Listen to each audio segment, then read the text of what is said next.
I'm Melanie Gillespie, and these are the results of my Information Ground observation. Playground is Information Ground, an investigation of the information behavior of children's caretakers at the park. The information ground I chose to observe was one of the playground areas of a state park. By playground, I'm referring specifically to the area with large play equipment such as slides, swings, and monkey bars. This particular playground is located in a state park just outside of an urban area. The park is quite large. It has sports fields, picnic areas, walking trails, and several playgrounds.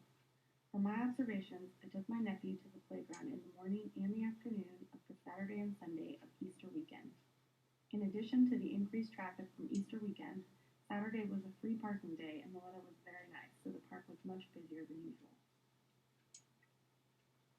There were two types of people at the playground: children between the ages of 2 and 12 and their caretakers. Caretakers were typically relatives or workers such as babysitters, but the relatives were anything from parents to grandparents to older siblings to aunts. There were children and caretakers of a wide variety of ages and ethnicities. Most of the caretakers would stand around the edge of the play equipment and observe their children from there. Not everyone wanted to engage in conversation, but everyone was polite and most were willing to talk. Discussions lasted an average of 10 minutes and were frequently interrupted by children.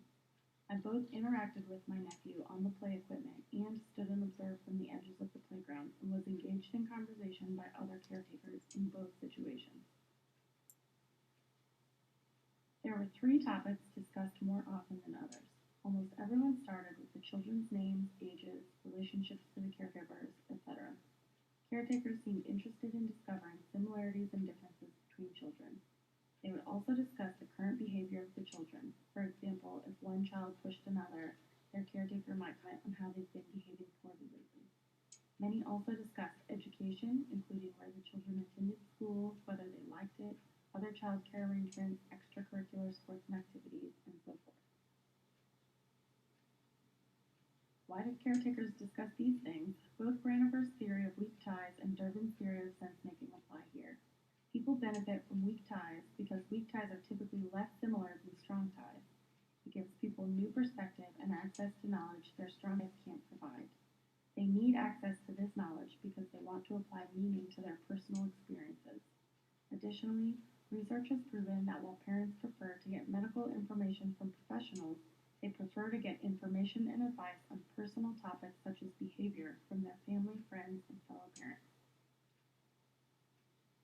Information incidents were created when one caretaker would approach another and strike up a conversation. Typically, a new caretaker just arriving would approach a caretaker already present and begin a conversation rather than standing by themselves. Almost all conversations exchanged children's name and ages, the caretaker's name and relationship to the children, and often continued on to discuss education and behavior. Conversations were very casual and lasted from 1 to 10 minutes and were often interrupted by children. The information incidents concluded in several ways. Some ended abruptly with no real closure, some were interrupted but resumed several times, some ended formally, but most just drifted apart from one another as they left and entered the playground area. In conclusion, the playground is an active and vital information ground, and additional research could guide medical and education professionals in determining which types of information demand a more personalized approach by parents.